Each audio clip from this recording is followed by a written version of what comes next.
Как у вас с министерством связь вы налаживаете с областными акиматами? Чисто в ручном режиме, насколько хватает там, дружеских рабочих отношений. Не очень приятная история, но это все сохранилось и есть.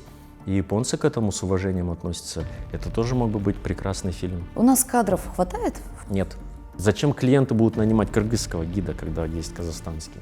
Студента при сдаче экзамена дает 80%, что ему кто-то подсказывал, probability, там 70%, что он где-то рядом чего-то считывал.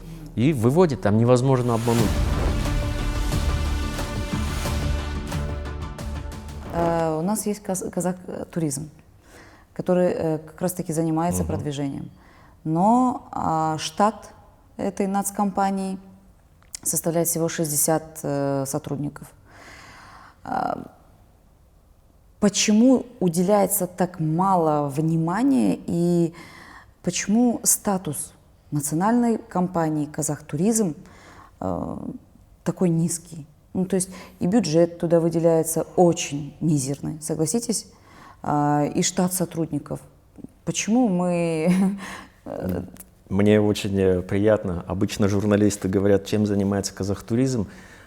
Бюджет выделяется огромное, количество людей огромное, а результата нет. Вы справедливо отметили, и это была критика главы государства на совещании по туризму, что «Казахтуризм» имеет статус нацкомпании, но имея такой мизерный бюджет, который, ну, можно сказать, в разы, а то и в десятки раз меньше, чем бюджет на промоушен соседних наших стран, вот, у него руки, конечно, связаны.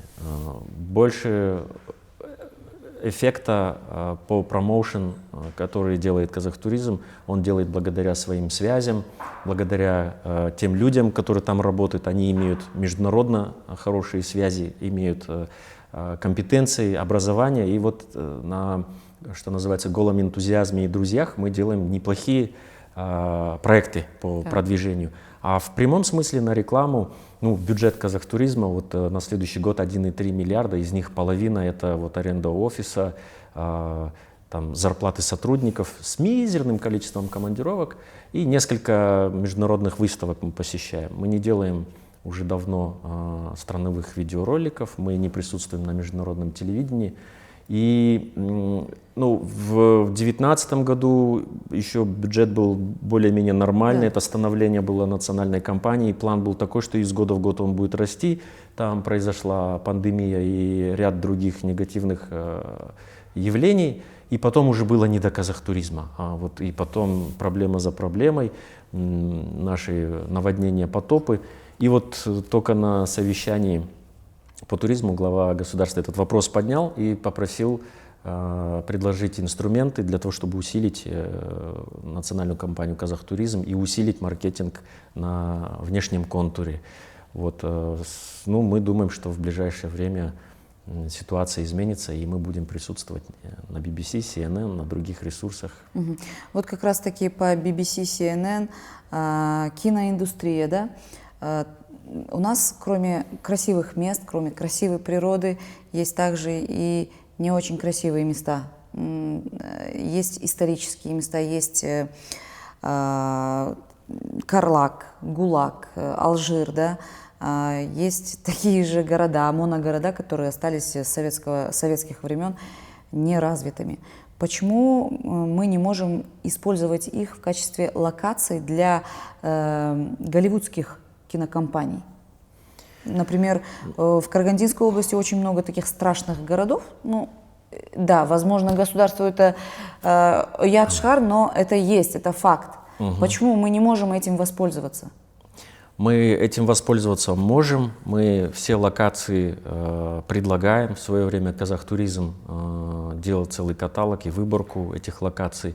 Собирал все меры господдержки. Сейчас по линии Министерства культуры есть законом закрепленный ребейт. Если иностранные компании снимают какую-то картину у нас, то им от их всех инвествложений в фильм достаточно серьезная порция инвестиций возвращается за счет государства. Конечно, мы предлагаем, и некоторые съемки и проходят у нас. Вполне вероятно, мы даже этого не знаем. Но, если честно, мы, конечно, бы хотели бы больше не печальных картин, снимающихся на страшных локациях Казахстана, а мы предлагаем больше красивые ландшафты. И есть у нас мечта, что когда-нибудь на National Geographic или на Discovery выйдет фильм, к примеру, о снежном барсе. И Казахстан одна из 12 стран, где он еще сохранился. И Казахстан одна из стран, которые лидирует в консервации этого животного. И может выйти прекрасная картина, где в поисках снежного барса какой-нибудь международный фотограф заезжает в Казахстан и проезжает по всем регионам. Ну и параллельно можно будет показать и культуру, и быт, и ландшафты, и в конце концов он найдет в дикой природе снежного барса. Вот такой фильм позитивный, эмоциональный, что соответствует духу Казахстана, сохранению биоразнообразия, консервации этого вида животного и не только этого. И вот что называется sustainable development. Такой вот фильм мы бы с удовольствием когда-нибудь сняли, наверное. Ну, вы только позитивные, да, в позитивном ключе рассматриваете? Ну, в принципе, да. Просто смотрите, мы даже только что разговаривали с Кайратом Сериковичем, даже он понимает, что европейцы и туристы из дальнего зарубежья любят не наигранность, а естественность. Какая она есть страна, со всеми ее страшилками, не страшилками. Мы же можем от этого и финансовую выгоду получить. Я не спорю. Ну, почему? Я не спорю. Почему я отвечу, почему? Ну, потому что, имея такую яркую палитру красивых не только локаций, историй, быта, красивых традиций, объектов, имея вот такой вот, как крепкий дух, вот сейчас модно стало говорить, и мы за определенный слоган берем «Born bold», то есть храбрый по своей натуре. Это не значит, что только вот в войне мы храбрые. Это в спорте, в искусстве, в современном искусстве, театр, опера. Мы же во многих проявлениях, казахстанцы, завоевываем внимание мира. Поэтому, когда у тебя есть яркая палитра прекрасного, есть там 5-6, наверное, страшных локаций, где можно снимать фильм, то почему бы нам не начать с прекрасного, а потом дойти до Чернобыля и всех этих сталкерских страшных мест? Не, можно и с того начинать. Придет какой-нибудь режиссер, который захочет снять про историю пленных японцев, которые построили тропы в ВКО или вот в Алма-Расанском ущелье, где до сих пор сохранились вот эти блиндажи и строения, где их держали. Это не очень приятная история, но это все сохранилось и есть. И японцы к этому с уважением относятся. Это тоже мог бы быть прекрасный фильм. Да, вот когда Касым-Жомарт Токаев критиковал сферу туризма, многие замечания, озвученные президентом, были направлены именно на местные управления, областные, да, районные.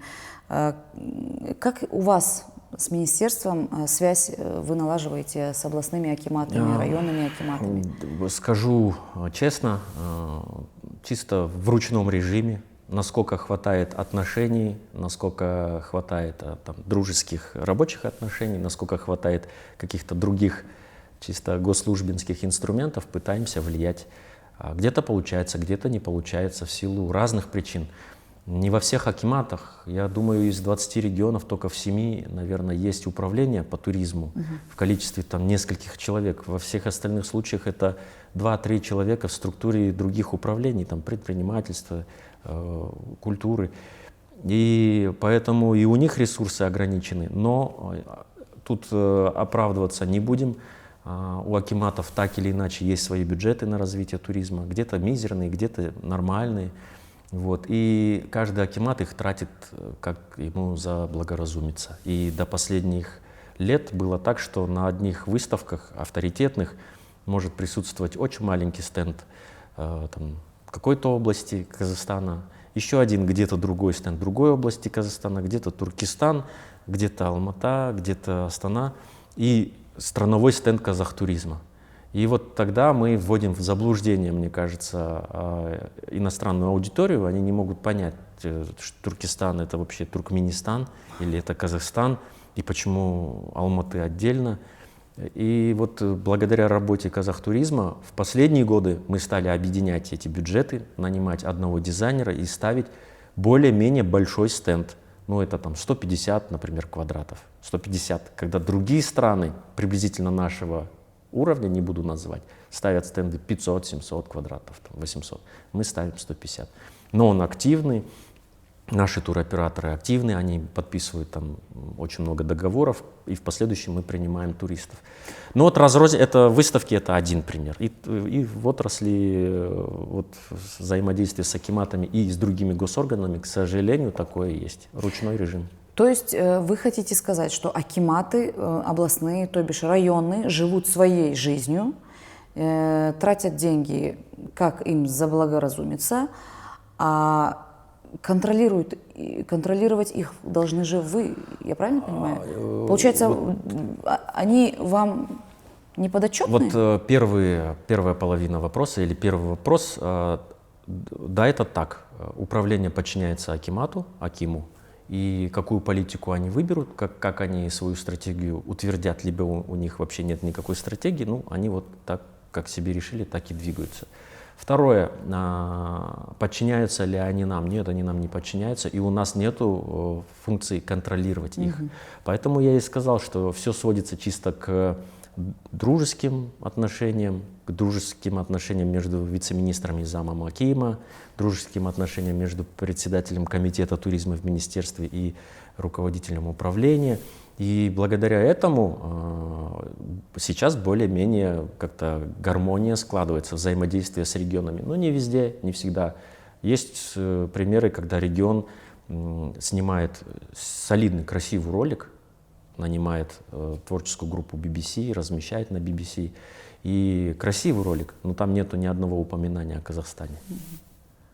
То есть, получается, статус понижен не только у Казахтуризма, но и у Министерства туризма? Есть разные примеры в структуре госуправления. Есть министерства, у которых есть региональные представительства, есть министерства, у которых нет региональных представительств. У нас нет региональных представительств. Ну, так сложилось. Мы рады тому, что раньше туризм был в структуре Министерства культуры и спорта. Даже в названии не было слова «туризм». Сейчас это Министерство туризма и спорта. Это было принято решение и озвучено президентом. И мы сейчас уже, это серьезное достижение, то есть мы сейчас Министерство туризма. И когда мы ходим на совещания даже в госорганы, мы говорим Минтуризм. Минтуризма и спорта. Поэтому, я думаю, первый серьезный шаг и одобрение главы государства есть, это его инициатива. Ну, дальше по этому сценарию развиваться должно. На последнем крайнее совещание было у руководителя администрации президента, и он там четко сказал, и протокольно это зафиксировано, что Минтуризма должен координировать работу с местными исполнительными органами и центральными госорганами. То есть обозначено, что не имея даже там сети представительств в регионах, акиматы вы должны слушаться. Подчиняться. Подчиняться — это слово серьезное, но, по крайней мере, координировать мы их должны. Считаться. Да. Получается, здесь не только, здесь в целом сфера туризма не имеет никакого веса. Получается, у нас само правительство не ставит ставки никакие на эту сферу, правильно? Вот если исторически говорить, то вот, ну, я не побоюсь сказать, что системно туризм начал развиваться в 2019 году. До этого были программы какие-то, но первая такая программа очень правильно оформленная, с четкими системными мерами, куда мы должны двигаться, какие мероприятия мы должны решать, с конкретным количеством дестинаций, на которых надо сконцентрировать внимание, с перечнем инфраструктурных проектов, дорог, железных дорог и так далее. Это вот госпрограмма, которая была в 2019 году принята. По сути, мы по ней и двигаемся. Там было написано расширить список безвизовых стран. И благодаря тому решению в 2019 году принятому, сегодня с поддержкой ежегодно, с поддержкой Министерства иностранных дел и правительства, мы сегодня для 83 стран, самых развитых в мире, безвизово открыты.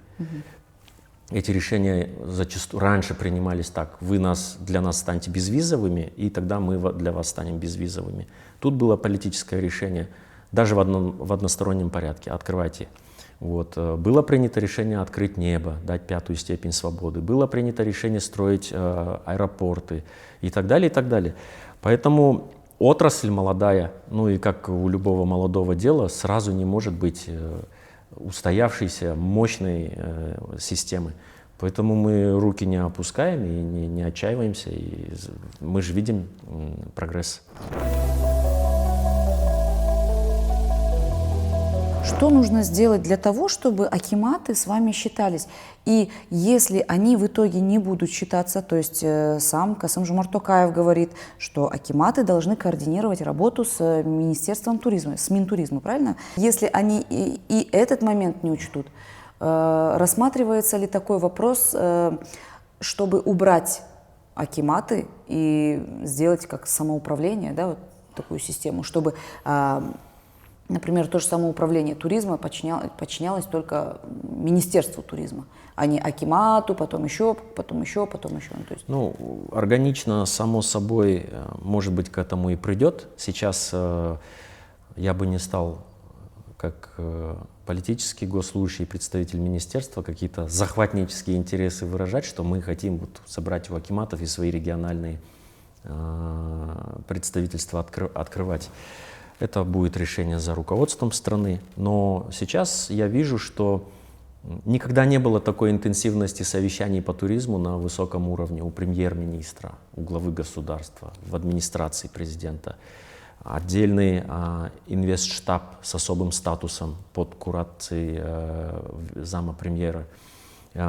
Поэтому, даже не имея своих представительств в регионах, мы любой провал акимата, любое недостижение KPI, который мы выставляем, любой результат отрицательной аналитики, отзывов туристов, отзывов граждан мы можем собирать. И раз в месяц это самое редко, когда мы можем выносить на высокий уровень совещаний. А там уже, кто зама премьера или премьер-министра не послушает, какой аким? Конечно, послушаются. Поэтому каждое совещание, все регионы звонят и говорят: покажите, в каком разрезе мы, где мы проваливаемся по инвестициям, по туристам. Сейчас мы готовим большую аналитику и в ближайшее время регионам представим. Наш министр будет проводить раз в неделю совещания с регионами и по четким 10-15 параметрам, в том числе состояние санитарных узлов, в том числе жалобы на уровень сервиса и так далее, и так далее. Как у нас обстоят дела с бюджетом? Как распределяется бюджет? Есть Казахтуризм, есть Алматы туризм бюро. Но почему-то Казахтуризм получает меньше, а Алматы туризм бюро больше. Да, понятно, что это туристическая зона, да, туристов приезжает очень много, но все же нацкомпания есть нацкомпания, статус другой. Почему? Как рассматривается бюджет? Тут чисто бюджетные процедуры. Так как нацкомпания находится в Астане и получает бюджет из республиканского бюджета через министерство, получить его, отстоять его в министерстве сложнее. И из года в год он сокращался. И вот, говорю, на следующий год закреплено 1,3 миллиарда. Но мы надеемся, что это будет при уточнении пересмотрено в связи с тем, что президент дал ряд поручений. Усилить маркетинг туризма, усилить казахтуризм, вообще усилить в целом всю работу по туризму. Поэтому, думаю, ситуация поменяется. То, что у Алматы бюджет больше, чем у казахтуризма, причем кратно, это нас наоборот радует. Алмата генерит серьезный доход в республиканский бюджет. Алматы генерит больше, наверное, половины туристского потока. И Алматы сам формирует свою бюджетную политику. И они уделяют очень большое внимание своему туризм-бюро. И это хорошо, у них серьезная структура, которая не зарегулирована нормами госслужбы, и кадровая политика у них совершенно другая, поэтому у них очень творческий коллектив, мощная структура, они делают очень правильный промоушен. И во многих случаях, где мы не можем выставить страновой стенд из-за отсутствия бюджета, Алмата выставляет свой стенд и не пишет там, это исключительно стенд нашего города, они пишут Казахстан, они приглашают туроператоров со всех регионов, они приглашают в том числе и Казахтуризм. Что нужно сделать для того, чтобы о нас заговорили, о Казахстане заговорили в дальнем зарубежье? Что делает сейчас государство в этом направлении? Ну вот... То есть правительство, министерство. Ага, ну, я думаю, что вот один из ярких примеров, просто абстрактно, как мы на совещаниях говорим, усилить то, усилить это, это так будет скучно. Вот конкретный пример игры кочевников, вот такие мероприятия должны проводиться чаще. Я не говорю про этнический спорт только, я говорю в целом. Вот сейчас в Алматинской области достраивается манеж «Сокол», как туристский объект большой. Если когда-то случится так, что там будут происходить международного масштаба гонки, это вот наша как бы событийная такая большая будет, это большое явление в календаре, которое будет притягивать всех туристов из-за рубежа. Как в Баку Формула-1, к примеру. В Баку больше 100 миллионов долларов ежегодно на Формулу-1 просто ради имиджа. Да. Вот, событийные мероприятия. Если когда-нибудь, ну, мы думаем, что это в ближайшие годы, будет огромный зимний фестиваль вот в Акмолинской области, к примеру, Боровое СКО на своих красивых курортах устраивают там огромные недельные фестивали зимние, Winter Wonderland. Это ледовые замки, катание на санях, на баллонах для детей, развлечения. А этим же временем будет проходить какая-нибудь гонка на снегоходах, к примеру, из Астаны в СКО на Имантау-Шалкар. Вот это вот, конечно, будет, сюда приедут из Норвегии, из Канады, США гонщики. Вот такие мирового масштаба мероприятия должны проходить чаще. Сейчас проходит Энактус. Это большое достижение Астаны и Казахтуризма, что получилось такое огромное глобальное мероприятие привести в Казахстан. Ну и каждый иностранный турист, который сюда приедет, в среднем тратит $1500. Поэтому тут не только ради промоушен. Для чего нам нужен промоушен? Не только ради того, чтобы просто слово «Казахстан» было на слуху и все знали, где это находится. Для того, чтобы приезжали к нам иностранные туристы, тратили деньги. И это доход в экономику страны. Вам, как простому жителю Казахстана, что бы хотелось видеть, что бы хотелось поменять в сфере туризма? Что бы хотелось поменять? Ну, то, что мы сегодня делаем и наметили для себя на ближайшие 2-3 года, 5 лет. Я сейчас не как чиновник, а сейчас как просто житель Казахстана. Ну, когда меня пригласили на государственную службу, я всегда говорил, я всего лишь управлял одним курортом, а это управлять туризмом страны. И мне тогда один человек взрослый, он сказал, а это то же самое, просто надо масштабировать. Какие удобства ты должен сделать для туриста на маленьком курорте, сделай то же самое в масштабах страны. Поэтому все, что сегодня мы с моей командой, так скажем, наметили и получили благословление руководства нашего, это и есть мои личные планы. Я бы хотел, чтобы большее количество людей, живущих в отдаленных селах, занимались туризмом. Не бросали свои аулы утром, не уезжали в мегаполис, чтобы таксовать или продавать на базаре, или где-то там сидеть. А чтобы они, не выезжая из своих сел, делали туризм. Вот агросельский туризм. Круто же. Это столько людей найдет себе работу у себя на селе. Еще и 5 соседей может пригласить работать. Кто-то сосед будет пасеку, там мед продавать, разводить, делать шоу для туристов. Кто-то со своей лошадью приедет, конные прогулки организует. Кто-то, чья-то сестра или будет готовить баурсаки, там плов и так далее. Вот, community-based туризм, чтобы обычный казахстанский народ, который живет не в Алмате, не в Астане, не в больших городах, чтобы он зарабатывал на туризме. Вот это одна из моих больших мечт. Вот. Да. Ну да, чтобы каждый казахстанец имел возможность путешествовать внутри своей страны.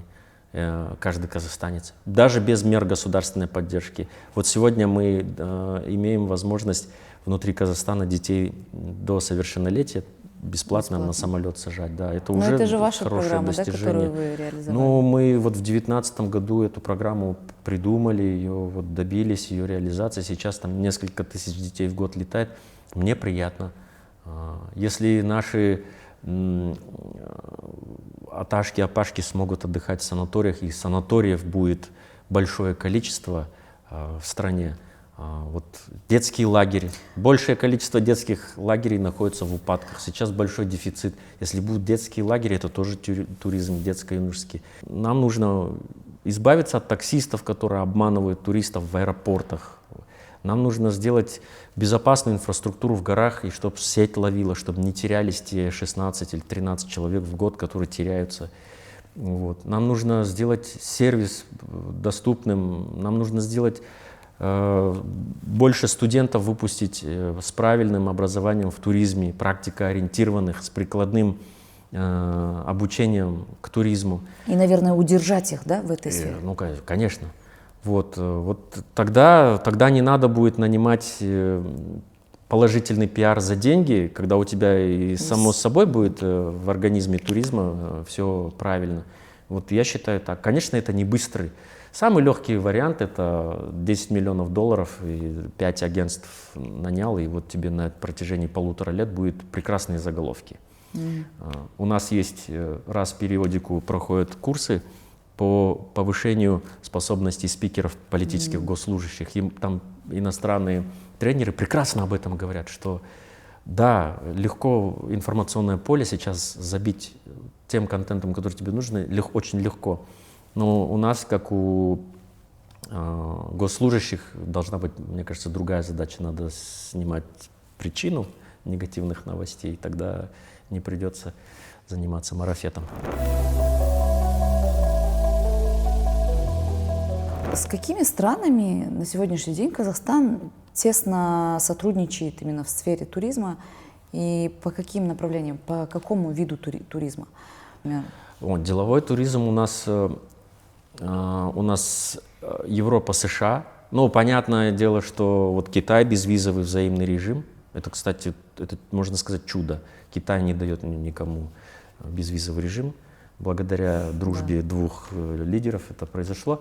Вот сейчас Китай, Индия — это вот тот рынок, который прям массово пошел.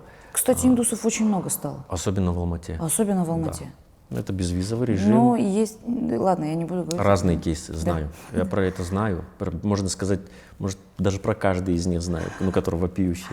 Нет, есть. Я могу и другие назвать. Про тех индусов, которые в Ритц-Карлтоне останавливаются на 10 дней, которые нанимают майбах и ездят в Капчагай, играют. Про такие кейсы тоже знаю. Вот. Россия, если вот как самый интенсивный, конечно, Узбекистан формирует очень большое количество турпотока. Вот. Германия. Интересно, вот с Германии приезжает больше туристов, чем даже с Азербайджана. Хотя, да, Европа и наши там братья совсем близкие. Наверное, потому что у Германии исторически тут родственники и теплые воспоминания про Казахстан. Вот. Сейчас арабские страны проявляют очень серьезный интерес. После того, как ряд промоушен мероприятий мы провели, поток резко увеличился. В Алмате можно увидеть прям очень много. Предлагали даже создать какую-то интеграцию по шелковому пути. Но у нас есть, он успешно продается, этот продукт. Вообще он с каждым годом вызывает все больше и больше интереса. Это Five Stan, продукт целый. Five Stan, посетить 5 стран, countries, да. И это, в принципе, то же самое, что и шелковый путь. И да, он продается, он такой нишевый, но очень интересный. Этот продукт продается, поэтому мы с братьями, соседями, туристские власти 3 как минимум стран, мы часто встречаемся, очень близко дружим и достигаем договоренности делать вот совместные стенды. Берлин, там, чтобы мы, по крайней мере, рядом находились. Наш поток к ним идет, их поток к нам. И тут не конкуренция вообще ни разу. Да. Тут часто нас сравнивают с Узбекистаном. И это нас пытаются как-то Разжечь, разжечь. да. Нет, конкуренции у нас нет, у нас совершенно разный турпродукт. То, что есть у нас, нет у них, то, что есть у них, нет у нас. И очень много схожего. Мы друг друга украшаем, поэтому тут… Братские отношения. В туризме точно. Узбекские гиды привозят туристов в Казахстан. У нас казахстанских гидов нет или…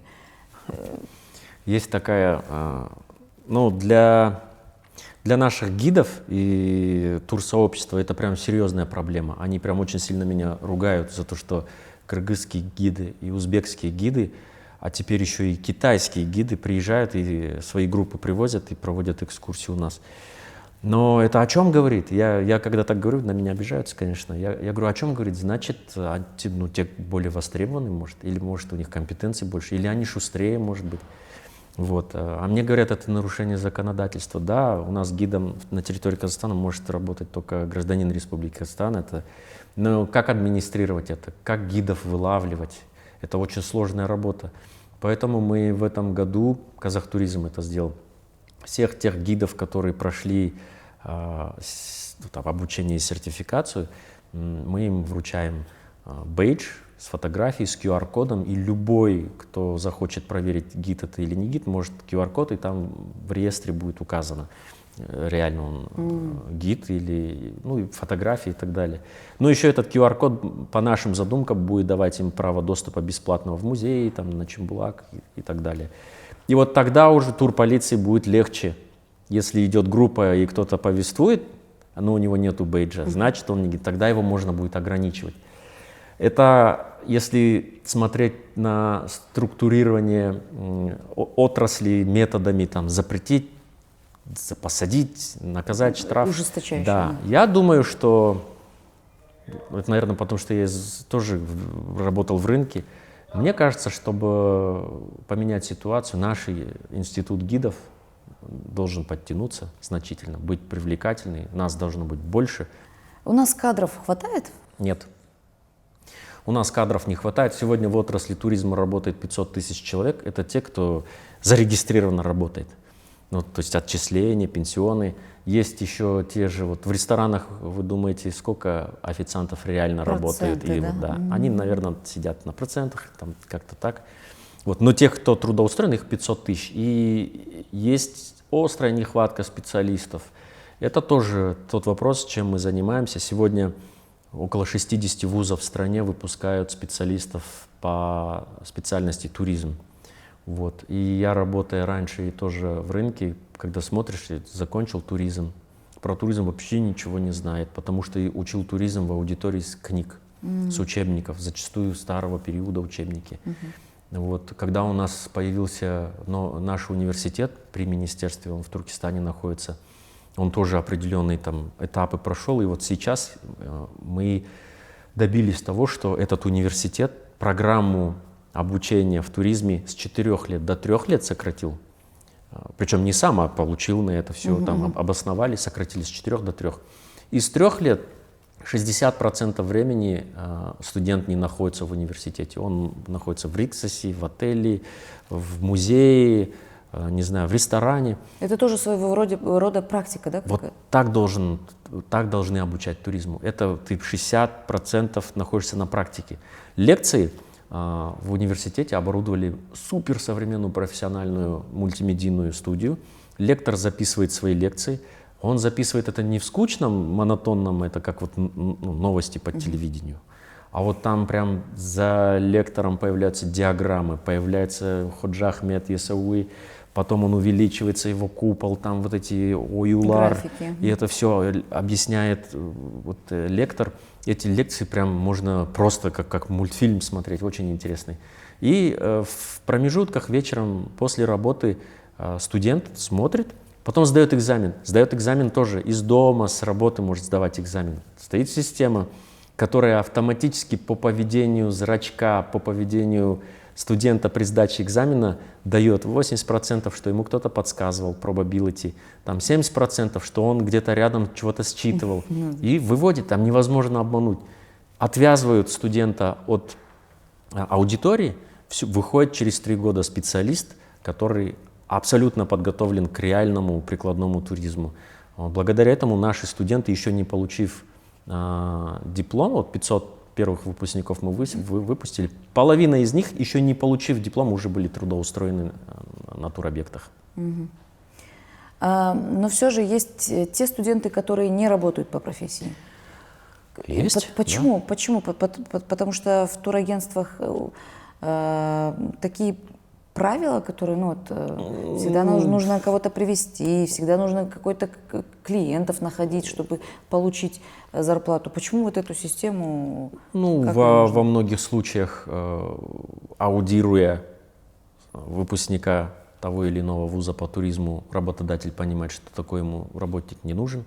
Коммуникабельности не хватает, языковых не хватает, прикладного навыков не хватает и просто не нужен. Во многих случаях выпустился выпускник университета, вот, например, Туркестан или Мангыстау. Он не хочет свой регион бросать и уезжать. А в регионе недостаточно много объектов туризма, где он мог бы найти себе работу. И вот он ищет там место, не знаю, там в нефтяной отрасли или еще где-нибудь. Такие случаи бывают. Я больше уверен, что выпускники не практикоориентированы, поэтому мы сейчас будем просить помощи Министерства высшего образования, чтобы во всех 60 вузах всем продемонстрировать то, что мы сделали на туркестанском вузе, взять лучшие практики UN Tourism, UNWTO, Всемирная организация туризма при ООН, лучшие практики, и попытаться плавно во всех 50 или 60 вузах эту программу внедрить. Не тратить много времени на академические, больше на практические занятия и выпускать студентов, которые сходу могут уже сразу работать вот в таком отеле.